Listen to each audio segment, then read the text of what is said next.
Bonjour à tous et bienvenue dans le Marathon des finances, le podcast où l'on explore comment les salariés peuvent reprendre le pouvoir sur leur argent étape par étape. Aujourd'hui, on parle d'immobilier, d'expatriation et de vision avec un invité au parcours singulier, Sébastien Salin, fondateur de Acheter pour louer, une société basée à Hong Kong qui accompagne les Français expatriés et les étrangers à investir dans l'immobilier en France. Bienvenue Sébastien. Merci beaucoup de m'avoir invité. Je suis ravi de participer à ce podcast. Moi, je suis Sébastien. J'habite à l'étranger. Ça fait 13 ans maintenant que j'habite à Hong Kong. Et donc moi, j'ai créé ma société qui s'appelle Acheter pour louer il y a maintenant 7 ans. Et nous, on est une équipe maintenant de 6. On accompagne des clients qui sont expatriés, soit en Asie ou au Moyen-Orient, et qui souhaitent investir en France dans l'immobilier. Donc moi, je suis agent immobilier et aussi intermédiaire bancaire. Donc on accompagne vraiment nos clients dans toutes les étapes de l'acquisition, de la recherche du bien, sélection du bien, analyse du projet, la partie financement avec des banques spécialisées pour les non-résidents et étrangers. Et après, la partie fiscalité avec des simulations fiscales, avec des visualisations sur le futur avec les augmentations de loyer, potentiel de revalorisation du bien aussi. Et après, en fonction des projets, on va accompagner avec nos partenaires sur des travaux, aménagement de biens, gestion locative, jusqu'à la déclaration fiscale. Voilà. Jusqu'à la déclaration fiscale auprès des impôts français, c'est ça? Auprès des impôts français, voilà. Donc ça, c'est en option. Après, voilà, sur chacune des étapes, on a des experts qui accompagnent les clients. Et quand tu dis d'intermédiation bancaire, si j'ai bien compris, ça consiste à quoi l'intermédiation bancaire? Donc moi, en tant qu'intermédiaire bancaire, j'ai le droit de poser des questions aux clients sur ses revenus, ses charges, etc. Faire une analyse du profil et par la suite vérifier l'endettement. Et voilà, parce qu'avant chaque projet, avant de lancer une recherche, le but c'est d'être sûr que la personne puisse être financée, finançable ou en tout cas potentiellement. En général, quand on dit qu'on peut financer, jusque-là on s'est pas trompé, on a réussi à financer nos clients et ça c'est très important pour pas avoir de mauvaises surprises lorsqu'on lance un projet. Et après par la suite aussi de faire signer des mandats de courtage pour pouvoir accompagner nos clients sur certaines recherches de capitaux avec des banques. Et quand on dit mandat de courtage, ça consiste à quoi? Le plus simplement possible. Alors, un mandat de courtage, c'est un contrat qui permet aux clients d'avoir déjà, il y a des obligations légales en tant qu'intermédiaire bancaire. Voilà, donc ça c'est la première chose. Et la deuxième chose, c'est proposer en fonction du profil des informations qu'on aura collectées, toutes les données qu'on aura pu collecter, proposer des offres données par des banques qui pourraient correspondre au mieux à la demande du client. Avant de créer ta société à Hong Kong, quel a été ton parcours en France d'abord? Alors, je suis pas resté beaucoup en France en tant que salarié. Moi, je viens du milieu médical à la base. J'étais infirmier en France. Je suis resté 1 an et demi, maximum 2 ans. Et puis après, je suis parti en Angleterre. J'ai travaillé en tant qu'infirmier là-bas. Et je suis arrivé à Hong Kong en tant qu'infirmier. Je travaillais en parallèle. J'importais des produits français du Sud-Ouest. Rien à voir. Voilà, de ma région, fromage, jambon, voilà, même du caviar, du foie gras. Et j'allais voir les chefs étoilés à Hong Kong. Donc un côté très entrepreneur. Et puis par la suite, j'ai fait un master en plus de mon travail.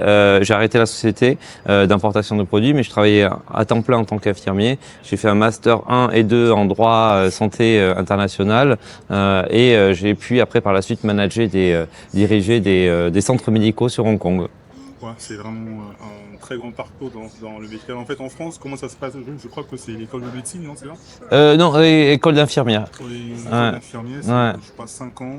3 ans. Alors, je sais pas, maintenant, c'est pas 4 ans, mais en tout cas, à l'époque, c'était 3 ans. Donc, en fait, tu as connu un peu les urgences, tu as connu... Ah, tout à fait. Et quand tu es allé au UK pour travailler dans leur système médical, Comment ça s'est passé? Comment s'est présentée l'opportunité? Parce que en fait, je voulais partir à Hong Kong et mon anglais était pas très très bon, voire voilà, j'étais très basique et donc je me suis dit il faut à tout prix que j'apprenne l'anglais. Voilà. L'avantage qu'on avait à l'époque, c'était que l'Angleterre faisait partie de l'Union européenne, donc il y avait toutes les équivalences. Maintenant, je crois que c'est beaucoup plus compliqué de vouloir, si on veut travailler de France en Angleterre par rapport au visa et tout ça. Donc à Oui, l'époque, le c'était assez parcours. simple. Ouais. Wow, c'est un super bon parcours parce que tu as en fait connu voilà, le soin à la personne. Ça demande vraiment beaucoup de qualité humaine et Ah, tout à de fait. qualité psychologique. C'est Mm. vraiment pas facile parce que je connaissais quelques personnes qui bossaient dans les EHPAD et déjà là-bas également, bon, c'est pas vraiment totalement la même chose, hein, mais Ouais, ça fait appel à quand même beaucoup de compassion et beaucoup de patience, tout à de fait. qualité humaine. Ouais. Mais du coup, après avoir fait la société d'importation, tu as fait un master. Et ensuite, comment t'es tombé dans l'immobilier? Alors, moi, j'avais déjà investi déjà dans l'immobilier. J'ai investi assez jeune. En fait, ce qui s'est passé, j'ai rencontré une personne qui était gestionnaire de patrimoine, qui était très occupée. Et moi, je commençais à en avoir marre de mon travail parce que je travaillais tout le temps, même le week-end, le soir. J'avais tout le temps des appels, des messages, etc. Donc, je me suis dit bon, c'est plus possible. C'est pas une vie. Et c'est pas ce que je recherchais dans le milieu médical. Et il y avait l'argent. Il fallait, voilà, c'était c'est pas. Des économies partout, quoi. Alors là, c'était un centre médical où il y avait des généralistes, des kinés, des psys, etc. D'accord. Et le but, c'était de générer le plus de revenus possible. C'était pas évident parce que tous les traitements, c'était à Hong Kong et tous les traitements coûtent cher. Une consultation là-dedans où je travaillais chez le généraliste, c'est 150 € minimum. Et ça, c'est juste la consultation. Je voyais des gens, ils s'en sortaient pour 5000 € de facture à la fin. Alors ils ont des bonnes assurances, mais quand même, je veux dire, on est vraiment dans du chiffre d'affaires complet. Et donc, j'ai eu l'opportunité de rencontrer cette personne. J'ai pu travailler un petit peu tout ce qui est back office, l'aider dans les papiers. Et entre temps, en fait, on a remarqué qu'il y avait beaucoup de demandes dans l'immobilier. Et lui n'était pas spécialiste de l'immobilier. Donc, ce que j'ai fait, c'est que j'ai fait un bachelor en immobilier. J'ai créé en parallèle mon entreprise Acheter pour louer et je l'ai lancée quasiment immédiatement. Ça a fonctionné de suite. J'ai eu des clients. J'ai fait un article et j'ai eu plusieurs clients qui m'ont contacté. Et par la suite, j'ai eu des clients dès le début. J'ai eu beaucoup de chance. Waouh, t'as vraiment rencontré la bonne personne, en fait, qui t'a vraiment inspiré, tu vois. Ouais, c'est ça. Qui t'a inspiré, qui t'a montré un peu comment ça se passait à Hong Kong. Ouais. Et t'as eu envie de rejoindre ça parce que quand même le cap est quand même fort, hein, entre le milieu médical Ouais. et l'immobilier. C'est un peu la passerelle. Mais en fait, maintenant, en discutant et puis même dans les recrutements que j'ai fait avec, j'ai des mandataires immobiliers avec qui je travaille, qui n'étaient pas du tout du milieu. En fait, je me rends compte que l'immobilier, on n'a pas besoin forcément d'être du milieu. Et des fois même, on est même meilleur en ayant un parcours autre pour pouvoir mieux vendre, mieux conseiller les prospects, les clients. Mon parcours a été quand même très entrepreneurial parce que même quand j'étais infirmier au tout début, j'ai pas arrêté de changer. J'étais en intérim. Par la suite, quand quand je dirigeais les centres médicaux, c'était des petites structures où je touchais à tout, que ça soit manager les docteurs, les infirmières, les réceptionnistes, mais aussi toute la partie marketing parce que ce qui était important pour développer le business, la partie comptabilité. Et donc moi, je touchais à tout. Même quand on a créé l'entreprise pour tout ce qui était importation de produits français, c'est très entrepreneur. Et donc là, il fallait avoir ce côté entrepreneur, de créer, de partir de zéro. Patience également. Tout à fait, c'est ça. En fait, ça me fait penser à la rétrospective que tu as mise, qui m'a beaucoup touché personnellement. Je le dis pas parce que je te vois, hein. Mais moi, ça m'a beaucoup touché parce que c'était le 12 juin. Tu parlais de ton lancement, du fait que tes clients t'aient encouragé, etc. Et je voyais ta photo dans un restaurant en train de manger. C'était il y a quelques années, quoi. Ouais. tu venais à peine te lancer, tu avais un peu tous ces doutes-là de celui qui commence Ouais, et qui va à l'aventure dans un autre pays qui n'est pas le sien c'est ça. et qui complètement se lance. Moi, personnellement, je trouve ça assez incroyable. Vraiment assez incroyable parce que moi, je me suis lancé sur ce projet-là il y a pas longtemps et je dois commencer de convaincre, d'en parler, Ouais, de pouvoir convertir les prospects, etc. C'est vraiment de la patience. Et souvent, on est plutôt tenté de retourner dans ce qui est plus facile, de se dire, bah tiens, c'est j'ai vrai. une ou deux tâches à faire, je sais ce qu'on me demande de faire et j'avance et je sais que j'ai les objectifs. Ouais. Alors, donc en fait, moi, j'ai trouvé vraiment très très touchant ton message, surtout que tu es parti comme ça sans rien Ouais. et tu as tout construit avec. C'est ça.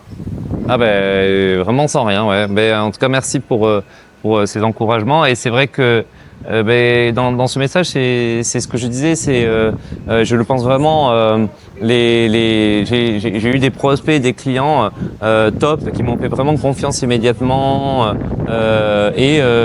une relation avec eux qui dure sur des mois, voire même des années sur certains clients qui ont investi par exemple dans du neuf ou pendant plusieurs mois voire années, on est en contact et on construit quelque chose ensemble. Bah oui. C'est une vraie relation et ça c'est top.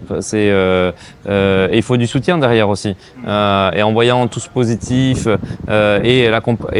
il y a les amis, la famille qui est là derrière. Et ça c'est vrai que c'est top. Et à Hong Kong il y a aussi c'est simple de créer des entreprises et les gens sont très demandeurs. Ils aiment beaucoup voir les Ah entrepreneurs. oui, Ouais, c'est très dynamisant. même les locaux, il y a plus de facilité, il y a plus d'aide, d'accompagnement. Alors d'aide non, mais c'est très simple. Créer une entreprise, voilà, ça prend quelques minutes. Après, bon, il faut 2-3 jours le temps d'avoir tous les documents, mais c'est assez simple. Ou après, on ouvre un compte bancaire, ça prend, voilà, dans la journée c'est fait. Donc tout est assez facile. Et par la suite, la différence avec la France, c'est qu'il y a très peu de démarches administratives. Il n'y a pas d'URSSAF, il n'y a pas tout ce qu'on peut payer, toutes les démarches qu'on peut faire. Donc en fait, si on fait même zéro de chiffre d'affaires, on n'a rien à payer. Et en plus après, même si on fait un petit peu de chiffre d'affaires, on peut déduire pas mal de choses. Tout est très très simplifié, donc ça aide énormément. Et en fait, j'ai également vu que tu étais le président du club entrepreneur des Français à Hong Kong, c'est ça? Ah ouais, alors on est deux à organiser le club des entrepreneurs moi ça fait 3 ans que je fais ça et puis j'aime beaucoup, ça me permet de j'aime beaucoup les entrepreneurs, je trouve ça génial. Un entrepreneur, je trouve que pas que j'aime que les salariés, c'est pas bien, hein, pas du tout. C'est très important d'être salarié, mais je trouve que être entrepreneur, c'est jamais gagné c'est pas évident. Et souvent, la plupart là, des entrepreneurs avec qui on est, ce sont des mono-entrepreneurs, ils sont souvent tout seuls et donc il y a tout à voir, tout à gérer. Ce questionnement, qu'est-ce que je dois faire? Je suis tout seul. Et en fait, le fait de se regrouper, de voir d'autres personnes, ça permet de Ça t'aide réfléchir. énormément. Ouais, c'est vraiment top, hein. Et en fait, je crois que tu as rejoint le club dès ton arrivée à Hong Kong ou bien c'est beaucoup plus tard? Avant de créer mon entreprise, ouais, 7-8 ans, il y a 7-8 ans, il y a peut-être 8 ans, ouais, ouais. Parce que moi, ce dont je suis assez fan, c'est la solidarité des Français à l'étranger, c'est incroyable. C'est vrai, C'est c'est vrai. incroyable. Ouais. Mais on peut encore, on en parle beaucoup avec les gens qui habitent à Hong Kong. Hong Kong, c'est encore, c'est vraiment très fort en fait. Pas forcément, c'est pas une petite communauté, donc on connaît pas du tout le monde et on voit pas forcément tout le monde. Il y a pas, voilà, il y a souvent des événements, mais il y a pas forcément toute la communauté française. Mais par contre, quand on a besoin d'aide, les gens sont là et ça c'est top. Il y a des choses, ce qui est assez incroyable, c'est d'arriver. C'est juste pour montrer un exemple, mais on arrive dans une soirée où on connaît personne. À ce moment-là, on peut parler à tout le monde. Et si on regarde dans cette soirée-là, il peut y avoir un entrepreneur qui vient de se lancer, un étudiant, un CEO un PDG d'une boîte. Je veux dire, Wow, et en fait, incroyable. c'est tout un mix. Et les gens s'en fichent un petit peu de quel niveau tu Statut, viens. ouais. Ouais, et ça, c'est vraiment top. C'est en fait à la différence de ce qu'on a en France. En France, Mm. même moi, je le vois très bien. Dès que je me présente, il voit le CV, il dit bon, il a peut-être 15 ans de moins que moi, c'est bon, je le prends pas au sérieux quoi. C'est À ça. part si t'as un poste dans une super boîte, Ouais. Et là, on t'écoute par Mm. rapport à ce que tu représentes. Et ça c'est ce que je trouve assez dommage. Et à l'étranger, moi, j'envie beaucoup les pays en fait asiatiques un peu où il n'y a pas vraiment ce côté où on met d'abord en avant le poste, quoi. Ouais. Après, ça dépend des gens, hein, mais en tout cas de mon expérience, de ce que j'ai vu, c'est qu'on s'adresse plutôt à des personnes qu'à leur poste. C'est Mm. vraiment des relations Tout à profondes fait. d'humain à humain Mm. où ça met du temps pour gagner la confiance, mais on la construit, quoi. Mm. Voilà, on l'a construit et il y a aussi ce côté-là qui est fort, c'est l'engagement. Quand je Ouais. m'engage à faire quelque chose, bah, je le fais Mm. et je le fais bien parce que tu peux connaître une personne que je connais et je veux toujours avoir une bonne réputation Ouais. et en fait avoir voilà, une bonne presse hein, aussi Ouais. de mon entourage et c'est un peu aide-moi, je t'aide. Voilà, ce que je retrouve pas tout le temps en France hein, Ouais. Ouais. Ouais. avec ma petite expérience ici. Hein. Non mais c'est très intéressant et tu vois moi je fais quand même très attention aussi à ce que je propose comme projet. Je vais quand même analyser quand même beaucoup de paramètres avant de présenter un bien parce que il y a tellement de risques si par exemple ça se passe mal comme tu dis, Mm. bah après les gens ils vont dire ah bah tiens Sébastien Exactement. c'est pas très bon, je te le conseille pas. Après ça se passe bien, ils vont souvent en parler, Ouais. mais ils vont encore plus parler si ça se passe pas mal. Complètement. Complètement. En fait, moi, la même, lorsque je, je sourçais pour mon bien, bah, j'avais un peu peur. Parce qu'on a soit des gestionnaires de patrimoine, par exemple, qui viennent me voir pour proposer leur service. Tu vois que c'est mécanique, tu vois que c'est pas vraiment fluide, quoi, Mm, c'est pas naturel et ça me donne pas envie d'y aller. mm, Mais j'irai si je connais bien la personne ouais, et si on a un peu discuté, que je sais que je peux lui faire confiance, quoi. ouais, Pareil hein, pour les agents immobiliers, souvent on vous appelle, on vous vend pour revendre ouais, et il n'y a pas vraiment d'âme dedans. mm, Et finalement, par ma toute petite expérience que je suis en train de créer hein, dans l'entrepreneuriat, je me rends compte que créer des vraies relations avec les gens, c'est super important. ouais, Être comme on est mm, et ne mm, pas mm, se construire un personnage, etc. Mais vraiment être comme on mm, est. mm, Et quand les gens ont envie de bosser avec vous, ils bossent parce qu'ils vous connaissent, ouais, parce qu'ils ont une opinion de vous, quoi. tout à Et je fait. crois que c'est aussi ça l'essence aussi de l'entrepreneur, Mm, c'est que tout le monde il se côtoie, tout le monde se connaît et chacun peut s'entraider avec la force de l'entraide qu'on peut avoir qu'à l'étranger en tant que Français. c'est vrai, ouais, tout à fait. C'est vrai. Du coup, lorsque tu as lancé ton entreprise, tu as senti qu'il y avait un vrai besoin des Français de l'étranger? Oui, oui. Bah, alors un vrai besoin. J'ai vu qu'il y avait un besoin. Après, Hmm. je savais pas à quel point il y avait besoin. En même temps, il y a très peu de personnes qui font ce que nous on fait en fait. Donc, il y a quasiment zéro concurrence. Et c'est vraiment en commençant bah, je me suis rendu compte il y avait vraiment un besoin. Et plus ça va, plus l'offre s'étoffe aussi, plus on accompagne nos clients sur toutes les étapes, voilà, tout est fluide et plus on se rend compte qu'il y a une vraie demande et un vrai besoin. Tout à fait.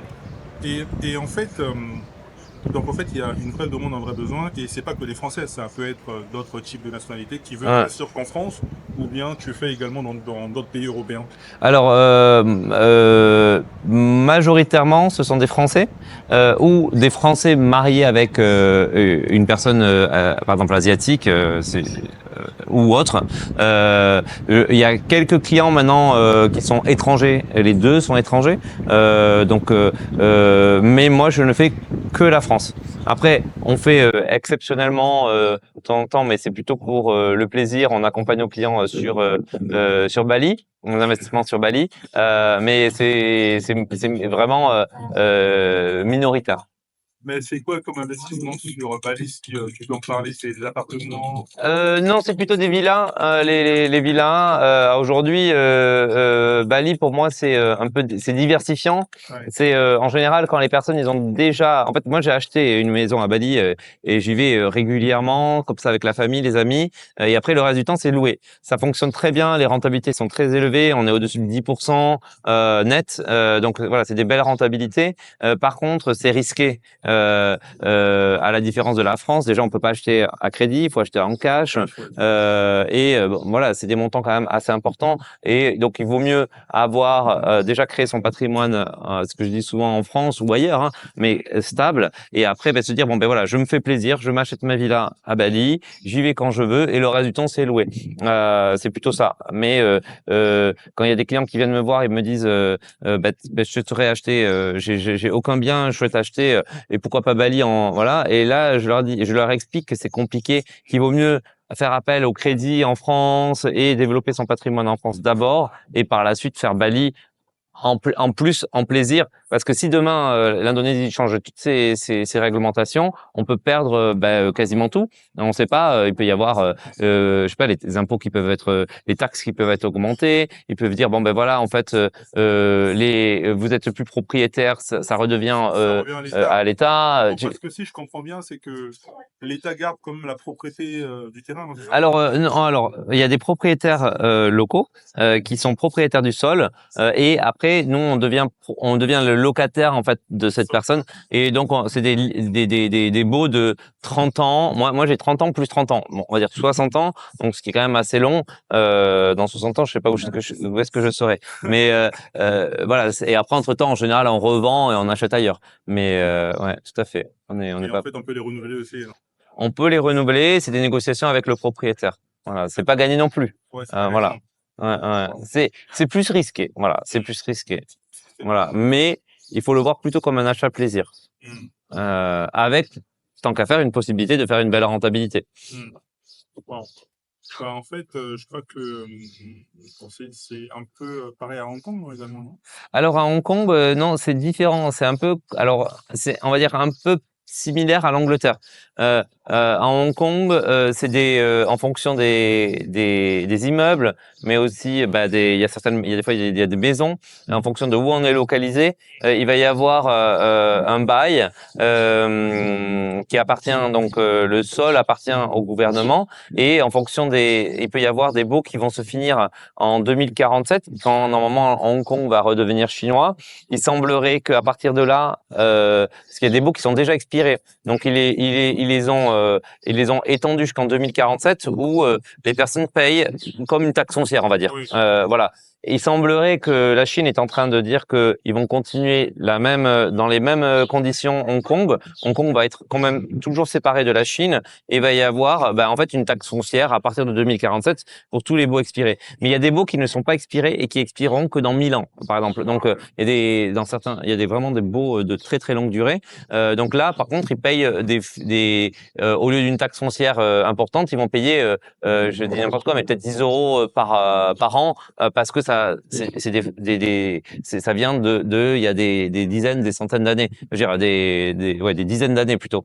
Et donc voilà. Donc, mais ça fonctionne un peu comme en Angleterre, plutôt. Il y a pas le propriétaire du sol, c'est le gouvernement.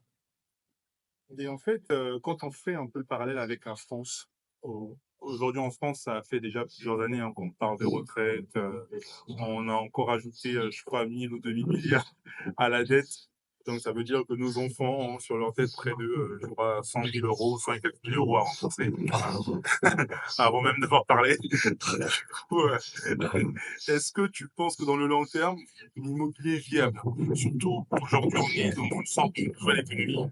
On va un peu en parler, hein, mais on est dans une sorte de nouvelle économie où il n'y aura pas suffisamment de travail pour tout le monde, il y aura beaucoup d'automatisation, ça c'est Mm. quelque chose de réel qui est en train d'arriver. J'ai interviewé des gens de la Silicon Valley il y a 2 semaines et le type en fait il s'est fait virer alors qu'il a bossé sur ces programmes-là. Hein. Vraiment, il s'est fait virer, Ouais, il n'a pas de bien immobilier, il n'a pas d'épargne. ouais. Il vit sur ses économies et la seule chose qu'il a, après 15 ans de boîte à la Silicon Valley, Bah, c'est de faire son CV, de postuler tous les jours. C'est Hmm. une hérésie, Ouais, c'est incroyable, quoi. ouais, Et finalement, il y a de plus en plus, eux, ils commencent à vivre déjà cette nouvelle économie, hein. J'avais rencontré une nana d'ailleurs là-bas qui n'avait pas d'appartement parce que ça coûtait trop cher. En fait, elle préférait vivre de Airbnb en hmm. Airbnb Ah ouais, tout en cherchant un boulot ouais, pour essayer d'améliorer sa situation. En gros, les ouais, gens n'avaient qu'une seule porte de sortie, c'était de signer un contrat et d'essayer de prier que ça tienne le plus longtemps possible, quoi. C'est vraiment du ouais. fou. Et du coup, moi, quand je vois la France, je vois qu'il y a, on est quand même dans une grosse crise, dans le sens que, bah, au niveau des marchés, des entreprises, il y a de moins en moins de marchés. Hmm, Moi, je travaillais dans le conseil l'année dernière. La boîte pour laquelle je bossais avait du mal à trouver des clients, etc. hmm, C'est difficile. Et moi, j'ai ressenti ce changement depuis 2022. Depuis 2022, même depuis 2021, c'était vraiment assez compliqué d'avoir des gros projets de conseil. Vraiment, même au niveau des hmm. gros cabinets de conseil, hein, de stratégie, etc., c'était assez compliqué. Et du coup, pour toi, est-ce que tu penses que c'est toujours pertinent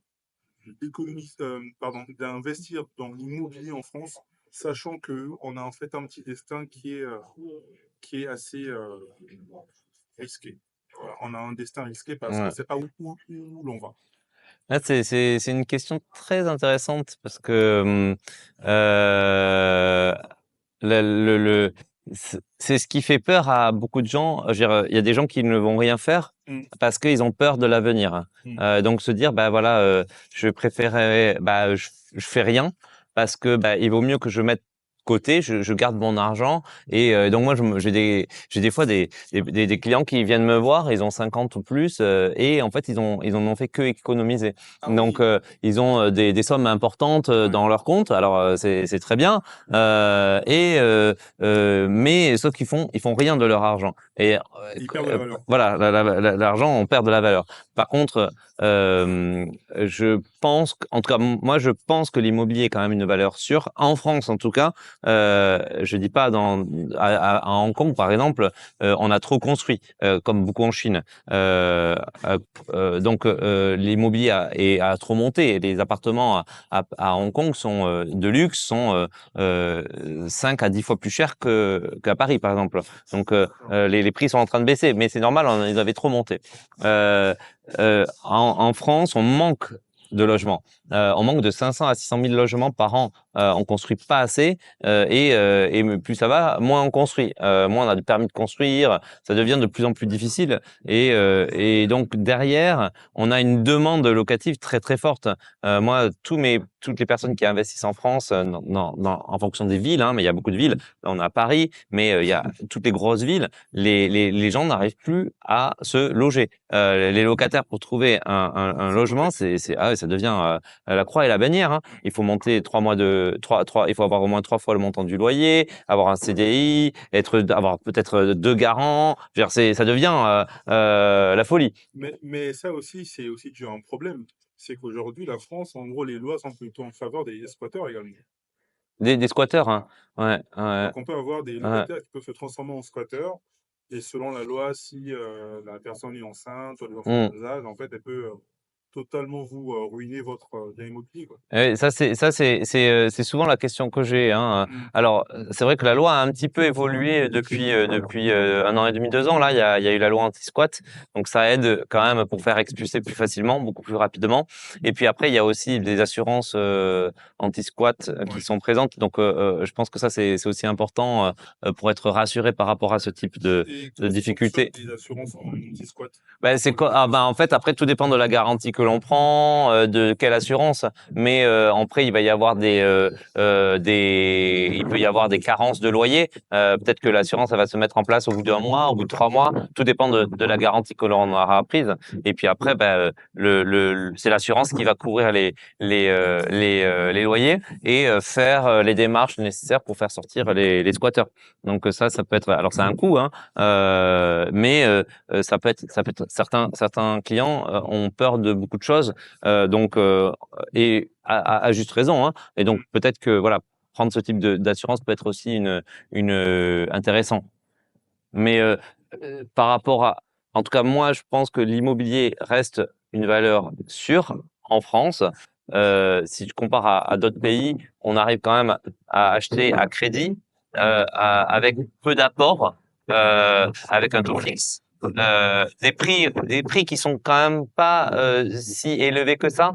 Regarde, si on compare Paris à Londres, à New York, voilà, on est dans des prix quand même assez bas, même si c'est élevé, hein. Je dis pas que c'est pas cher, mais on est quand même beaucoup plus bas que d'autres pays, d'autres grosses villes, et on peut acheter. Moi, je pense que même si on a les moyens de pouvoir acheter et ne pas être locataire, c'est quand même top parce que ça veut dire que derrière, on ne verse plus de loyer à qui que ce soit. Mais en fait, moi, j'ai souvent entendu sur Internet, auprès notamment, ce que je dis, hein, c'est pas péjoratif, mais auprès, par exemple, des communautés qui sont moins éduquées sur Mm, l'immobilier, j'entends souvent dire, de toute façon, être locataire, c'est mieux, je n'ai pas de charges copropriété à c'est payer, vrai.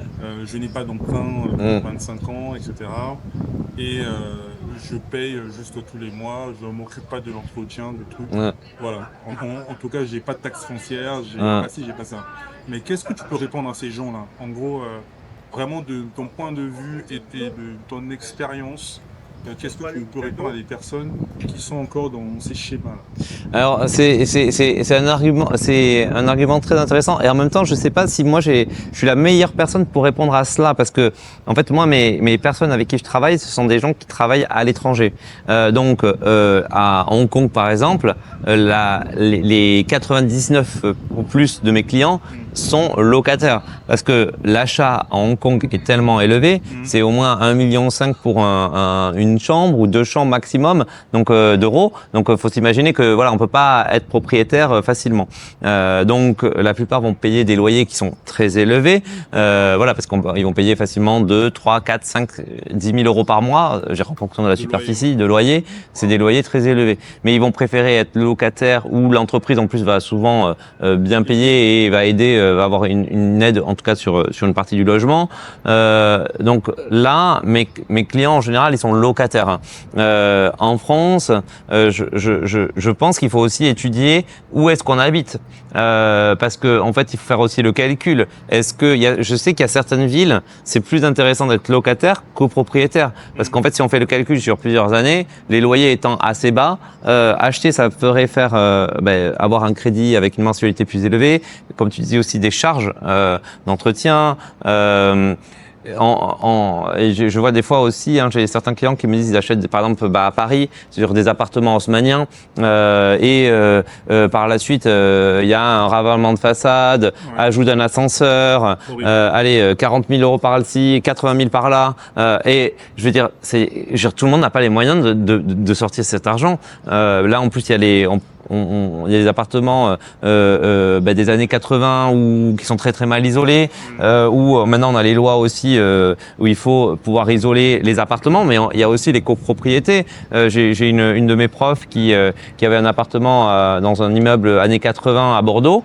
Elle m'a dit, donc elle a dit ça fait longtemps qu'elle avait, donc elle avait plus de crédit. Par contre, la copropriété a voté isolation complète de cet immeuble, et c'est les immeubles hyper mal isolés là, des années 70-80, elle en a pour 80 000 euros pour son T3, donc 1000 euros à elle seule, en fonction de la superficie qu'elle détient, là, les tantièmes, par rapport à ses proportions, elle va devoir payer 80 000 euros de sa poche. Donc elle doit refaire un crédit pour pouvoir payer. Sérieux? Ah ouais, non mais c'est des charges très très importantes. Waouh! Donc c'est pour ça que quand on investit, il faut faire très attention, parce que moi j'entends des fois, oui mais moi j'ai pas les moyens, voilà, et des fois peut-être qu'il vaut mieux pas faire que faire et acheter un appartement vrai. Alors par exemple un petit studio à Paris à 250 000 euros, il faut peut-être aussi se poser des questions pourquoi il a ce prix-là. Peut-être que dans 5 ans il va falloir refaire la copropriété, et puis et là ça sera pas il va y avoir des frais très importants. Donc tout ça c'est vrai qu'il faut l'analyser quand on achète, et des fois il vaut mieux peut-être rester locataire, parce que il faut pouvoir se permettre de payer les charges exceptionnelles, ça je peux le comprendre. Donc il faut voir aussi en fonction de ce que En fonction du cas, quoi. du cas, ouais. Mais en France, on va se dire qu'on a quand même assez d'aides, quand même. La garantie qui permet de donner 10 000 euros au primo-accédant. Tout à fait, tout à fait. On a pas mal d'aides, Ouais, pas mal de choses, etc. ouais, Et aussi, ce qui est bien, c'est que on a aussi notamment plusieurs constructeurs comme Bouygues et autres qui font des appartements quand même à bon coût, ouais, voilà, qui permet de se loger. Souvent même, le prix du loyer est même plus élevé que la mensualité, tout à fait. dans la plupart des cas. Ouais. Et aussi, il y a aussi la question de la transmission finalement. Mm. Parce que finalement, certains de tes clients qui sont locataires, ils sont quand même à Hong Kong, voilà, ça peut se comprendre, mais ils ont quand même des biens à l'étranger Ouais. qui est déjà en fait une sorte de patrimoine. Ben, alors voilà, c'est ça. Alors tout à fait. Alors sur le neuf, moi, je vends une partie des biens en neuf. Surtout si on est en France et qu'on est primo-accédant, il y a quand même pas mal d'aides. Parce que moi, c'est pas trop mes clients, vu que mes clients sont pas primo-accédants, vu qu'ils sont pas basés en France. Mais il y a pas mal d'aides par rapport à cela, avec des prix, des TVA réduites, qui peuvent être intéressantes. Parce que là, si on est sur du neuf, au moins, on est sûr d'être tranquille pendant de nombreuses années. Donc ça, c'est une bonne chose. Ça permet de se dire, je crée un patrimoine un peu plus sûr dans les années à venir. Mais tout à fait, mes clients, ils sont locataires à Hong Kong, mais ils ont au moins un appartement ou plusieurs pour préparer l'avenir. Parce que comme tu disais, la retraite, bah, on ne sait pas ce qu'on aura, et encore plus quand on habite à l'étranger. Donc au moins, bah, il faut se préparer à cela. Ce qui est un petit peu, alors il y en a certains, ils vont être très prévoyants, ils vont commencer très tôt, très jeunes, et ils vont avoir un patrimoine assez important assez rapidement. Il y en a, et en même temps, en parallèle, moi je vois des clients régulièrement qui ont 55 ou plus et qui ont quasiment rien fait de leur vie, alors qu'ils ont été expatriés toute leur vie, qu'ils ont gagné. Il y en a certains qui gagnent des salaires très importants, 10, 20 000 euros par mois, mais derrière ils ont du cash. Alors ils n'ont pas non plus des millions parce qu'ils dépensent quand même pas mal, mais à la fin, qu'est-ce qu'ils vont avoir? Ils vont avoir une petite retraite, et donc c'est là où en fait le stress arrive, à se disant ah ben en fait j'ai profité toute ma vie, mais dans pas longtemps, dans 10 ans, dans 15 ans maximum, je pars à la retraite et j'aurai pas grand-chose. Et ça c'est dur, ça c'est dur.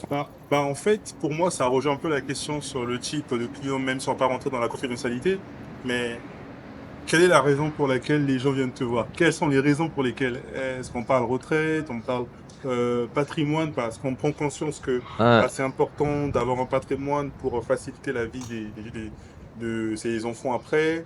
La retraite, qu'est-ce qu'on fait à la retraite si on tombe malade avant la retraite, si on n'a plus d'argent, si la boîte ferme, parce que c'est quand même pas facile de trouver du travail Ouais, en tant qu'expatrié. ouais, tout à fait. Ouais. Alors les raisons. Je pense que la raison principale, c'est surtout dans l'immobilier classique, ça va être se dire, s'ils n'ont pas de patrimoine, se dire, je veux au moins avoir un toit sous la tête s'il m'arrive quoi que ce soit, et je rentre pas chez papa et maman ou dans la famille, si voilà. Et donc même si c'est un petit appartement, mais au moins j'ai quelque chose. Au pire des cas, je sais que je peux revenir là. J'ai une base. Donc ça, c'est la première chose. La deuxième chose, c'est se dire, je prépare mon avenir, potentiellement ma retraite. Je verrai dans quelques années pour soit revendre, soit continuer à louer l'appartement. Ça, c'est on va dire la majorité des cas. Beaucoup de gens ne savent pas en fait. Ils savent pas. Ils se disent voilà, je gagne bien ma vie, j'ai un petit peu d'épargne, je sais pas qu'est-ce que je dois faire. Et donc là, on part de zéro et on va travailler avec eux en leur posant des questions et voir vers quoi ils veulent aller passer, vers quoi ils veulent partir, qu'est-ce qu'ils veulent faire, quelles sont leurs priorités, quels sont leurs besoins, quels sont leurs objectifs. Est-ce qu'ils ont envie d'avoir, il y a certains là en ce moment, on a pas mal de traders dans la finance ou qui aiment bien la rentabilité. Donc eux, c'est préparer l'avenir. Pas forcément à la retraite, mais en tout cas préparer l'avenir et avec des rentabilités très élevées. Donc ça va être parce qu'ils aiment bien les rentabilités élevées, prendre du risque un petit peu. Voilà, donc ça va être les traders. Et après, on va avoir de temps en temps, mais c'est assez rare, future résidence principale. Voilà, je rentre dans 1 an, dans 6 mois, dans 3 ans. Voilà, je souhaite acheter ma future résidence principale. D'accord. Et en fait, par rapport à tous les cas que tu as vus, euh, est-ce que pour toi c'est OK de ne pas du tout se construire un patrimoine et de se laisser un peu vivre comme ça jusqu'à la retraite et découvrir ce qui adviendra? Alors, tout dépend du milieu d'où on vient. Parce que alors moi je suis pas d'une famille non plus trop aisée. Je suis pas non plus d'une famille pauvre non plus. Moi j'ai eu de la chance de rencontrer les personnes au bon moment et j'ai investi très jeune. Donc moi je suis plutôt voilà de création de patrimoine pour prévoir l'avenir. Euh, le j'ai des copains qui et souvent ils disent ah oui faudra qu'on vienne te voir, faudra qu'on vienne te voir et ils viennent jamais parce qu'en fait pour eux, il va y avoir des engagements, il va y avoir, ils ont peur aussi de plus vivre la même vie qu'ils peuvent vivre parce qu'en se disant, on va devoir mettre de l'épargne tous les mois, ça va nous coûter cher, etc. Ce qui est pas forcément vrai en plus, hein. Mais après, il y a aussi et ça, je le vois des fois, et c'est là où je comprends après, c'est que derrière, il y a certaines personnes, elles ont des familles avec très aisées, avec de nombreux biens, donc ils se disent bon bah de toute façon, pourquoi moi je vais faire quoi que ce soit comme effort, sachant que dans quelques années, j'aurai plein de biens, donc j'ai pas besoin de me forcer. Voilà. Par contre, j'ai des clients qui eux viennent de familles aisées, avec les parents ont un patrimoine important. Par contre, eux, ils veulent quand même faire créer leur propre patrimoine parce qu'ils savent pas ce qui peut arriver dans le futur et se dire, je me base sur l'expertise de mes parents en plus Complètement. je continue moi-même à développer mon patrimoine. Ouais, ça, c'est quand même louable, hein. Tout à fait. C'est même louable de se dire, bah tiens, j'ai envie de faire un truc de mes propres mains Ouais, et ne pas juste compter sur l'héritage parce qu'on connaît tous les guerres d'héritage, ouais. tout ce qui va avec. Et du coup, est-ce que est-ce que dans tes clients, tu as également des salariés qui sont en France mais qui eux ne sont pas expatriés, qui bossent en France? Alors non, je n'ai pas de salariés en France. Ouais, je n'ai pas de salariés en France. Les clients c'est un peu plus compliqué, surtout avec le décalage horaire par rapport à la France, pour pouvoir parce que nous c'est notre point fort, c'est la proximité. Les gens ils se lèvent des fois à 7h, 8h, ils m'écrivent déjà des messages. Ils ont une réponse des fois même immédiatement ou dans la matinée, on va dire. Ça dépend J'ai vu des. que tu réponds très vite. À Hong Kong, les gens veulent que ça soit, c'est la réactivité, la réactivité. Donc, faut être très, très réactif. Je peux pas laisser passer 24 heures, à moins que j'ai un gros problème, mais je peux pas laisser 24 heures parce que les clients, après, là-bas, faut aller vite. Donc, voilà. Et la France, le problème, c'est, le décalage horaire. Et puis, on peut pas être expert partout. Moi, mon expertise, c'est les non-résidents. Le fait de se dire, je suis à l'étranger. Je peux pas tout faire non plus. On peut pas. Il y a des choses à l'époque. Alors maintenant, c'est la fin du Pinel. Mais le Pinel, par exemple, nous, je dirais, en France, plein de gens ont fait du Pinel. Nous, jamais ça a été une option pour nous en tant que non-résidents. Voilà. Donc en fait, vous allez vraiment dans l'étude complète, hein, dans la fiscalité, Ouais. ce qui est possible Ouais. de pouvoir demander pour en fait lisser le trait, avoir les meilleures conditions possibles pour les personnes, pour les biens. Ouais. Mais alors voilà, on a tout type de clients, hein, des clients qui sont tout jeunes, qui gagnent 3-4 000 euros par mois et qui commencent à créer leur patrimoine et en leur disant, en leur donnant des conseils, comment faire. Alors en commençant par un petit projet et puis voir après par la suite. Après, on a des gens qui gagnent un peu plus, qui ont déjà un patrimoine, et d'autres qui ont des fois, comme je disais, des sommes importantes et qui ont jamais rien fait. Qu'est-ce qu'on va faire, qu'est-ce qu'on va mettre en place en fonction de leur attrait au risque, de leur intérêt sur certaines villes aussi ou pas. Mais en fait, finalement, tu as un gros type de clients et notamment des jeunes qui se posent des questions parce que c'est toujours important d'investir finalement. Il est toujours important de se créer du patrimoine et c'est encore plus facile de se créer un via l'immobilier français avec tout ce qu'on a comme dispositif, etc.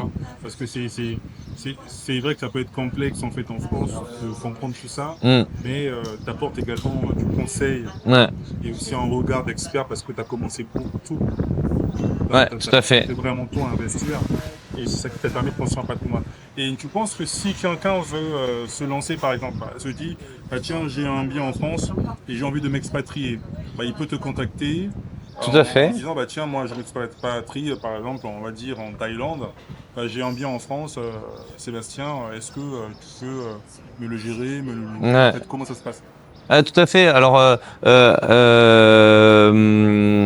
moi, j'ai des demandes souvent plutôt quand les gens sont à l'étranger déjà. Alors, il y en a certains, oui, ils vont y penser avant. Mais il y en a aussi certains moi j'ai vu beaucoup le cas où ils sont, voilà, bah, je me suis expatrié il y a pas très longtemps, bah, j'ai ma maison, mon appartement, qui était ma résidence principale, bah, pour l'instant j'ai pas réfléchi, qu'est-ce que je pourrais faire? Et donc là, bah, en fait, on va réfléchir en fonction de où est la localisation aussi, qu'est-ce qu'on peut faire comme type de location, est-ce qu'ils veulent y aller aussi de temps en temps, est-ce que c'est possible de louer en type Airbnb, court séjour, moyen séjour, ou du long séjour, voilà. Et donc tout ça, on étudie, et puis on étudie aussi en fonction, est-ce qu'ils vont laisser leurs meubles, est-ce qu'il va être loué nu, vide, ou est-ce qu'il va être loué meublé, la fiscalité aussi. Donc tout ça, il faut l'étudier ensemble parce que ça a un impact important. La fiscalité quand on est non résident est très très importante parce qu'on est déjà dès le premier euro, on est à 20 plus 17,2, donc à 37,2, et on passe à 47,2 au-dessus de 29 000, plus de 29 000 euros de chiffre d'affaires. Donc voilà, c'est des fiscalités importantes. Donc voilà, quand il y en a qui après me disent en fait j'ai loué mon bien et je comprends pas, je paye des fiscalités importantes, tous les mois ça me coûte cher. Et puis en regardant, oui, en fait vous n'avez pas du tout loué de la bonne façon. Donc tout ça c'est important. Et puis si on peut y penser avant de partir, comme ça au moins après on est tranquille. On sait que hop on arrive au Vietnam par exemple et on est tranquille pour le futur. Parce qu'en fait, finalement, tu travailles également avec des partenaires qui sont en France notamment, qui peuvent récupérer les clés du logement. Tout à fait. Voilà. Tout à fait, ouais. Toute confiance, quoi, finalement. Ouais. En fait, moi, j'ai créé tout un réseau, hein. Donc, dans chacune des étapes. Donc, si c'est la partie gestion locative, comme je disais, en fonction, peut-être à Paris, on peut faire du court séjour, c'est compliqué parce qu'il y a des restrictions, mais en tout cas du moyen séjour, on peut faire aussi du long séjour. Donc, tout ça, moi, en fonction des villes et parce que c'est partout en France, donc en fonction des villes, on va avoir des partenaires avec qui on travaille. Et en fait, est-ce que pour une personne qui veut louer son appartement de type Airbnb, est-ce que dans tes partenaires, il y a également tout ce qui va compter la gestion totale, en gros le nettoyage, toute la contractualisation qu'il faut pour qu'un business vive comme ça, est-ce que c'est également pris en compte dans le package que tu proposes? Tout à fait, tout à fait. Ah oui, c'est très important. En fait, il faut se dire qu'en plus, la majorité de nos clients, ils reviennent pas en France, hein. Ouais. Donc, il y en a, ils ne mettent pas un pied dans l'investissement qu'ils vont faire, hein. Donc, il faut à tout prix que tout soit réglé de A à Z, hein. Ouais. On récupère les clés. Je veux dire, c'est pas eux qui vont faire un aller-retour pour aller récupérer les clés. Ouais. Donc, faut que tout soit mis en place avant la livraison. Je veux dire, en tout cas, la remise des clés. Est-ce que tu aurais en fait une success story en fait à nous raconter? Une success story d'un de tes clients qui ne s'y connaissait pas du tout et qui a réussi à construire un vrai patrimoine en il y en a quand même pas mal, hein. Je dirais, j'ai beaucoup de clients, hein, mine de rien, qui sont venus me voir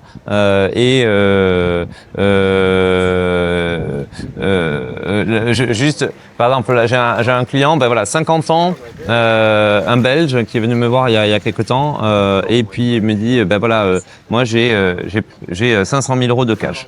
Je souhaite faire un projet immobilier, voilà. Et donc en fait, ce qu'on a fait, c'est qu'on a travaillé avec mon collègue qui est gestionnaire de patrimoine. On a travaillé sur, je veux dire, d'abord. Avant tout, j'ai parlé avec lui de différentes choses quel était son intérêt.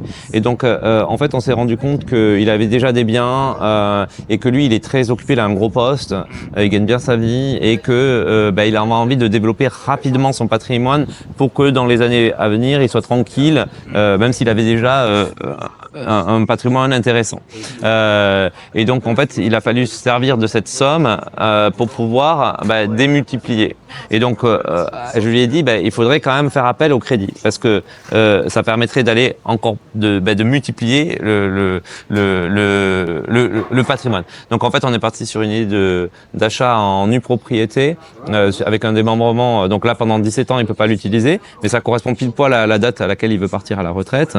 Et entre-temps, on l'achète ce bien à crédit avec une décote et surtout comme ça, il n'a pas d'implication de quoi que ce soit à faire.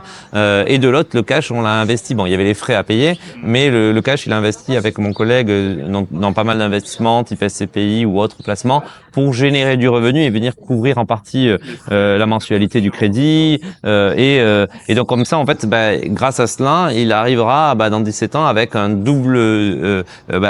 Ça, c'est cette somme qui aura pris de la valeur. Il y a eu aussi un placement de la banque qui a demandé pour le crédit, donc qui va générer des sommes aussi dans le futur. Voilà, donc en fait, il aura réussi à créer, je pense au moins dans 17 ans, il sera peut-être à 1,5 million. Donc il aura de 500 000, il sera passé à 1,5 million. Donc grâce au crédit et grâce au placement, etc. Donc Quand tu dis nue propriété, démembrement, en fait, qu'est-ce que ça veut dire en fait, vraiment simplement? Alors la nue propriété, c'est le principe de démembrer un bien. Donc on va avoir l'usufruit qui est la jouissance du bien. Il va y avoir la nue propriété, les murs. Donc on devient propriétaire des murs et pendant une durée déterminée. C'est la même chose que le viager ou des donations que les parents font. Mais là c'est avec il va y avoir un usufruitier et cet usufruitier c'est souvent une personne, c'est souvent un acteur social ou semi-social. Ça va être des logements avec des baux à loyer modéré. On parle pas de HLM, on parle de loyer modéré avec des certains revenus, etc. Et ça va être par exemple les cadres de la ville de Paris, par exemple Ikea qui va loger ses cadres ou autres. Voilà, il y avait tout ce qui est aussi 1% logement, le 1% logement pour les grosses entreprises qui cotisent.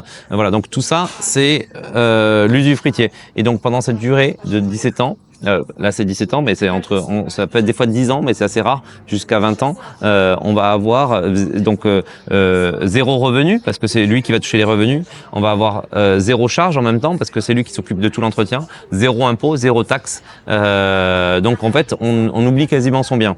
La seule chose c'est que si on a fait un crédit, on va devoir payer une mensualité qui peut être assez importante avec zéro revenu à côté. Donc il faut pouvoir l'absorber pour pouvoir payer ce bien. Mais par contre, on a une décote du bien qui est de 30 à 40% en moyenne. Donc ça, c'est le gros atout pour les personnes qui souhaitent investir. Et les expatriés, ils aiment bien ce type de projet parce qu'il y a une décote, rien à s'occuper, ils ont souvent des bons revenus et comme ça, dans quelques années, ils récupèrent un bien qui aura pris de la valeur en pleine propriété. D'accord. Ah ouais, c'est quand même cette technique est super intéressant. C'est vrai.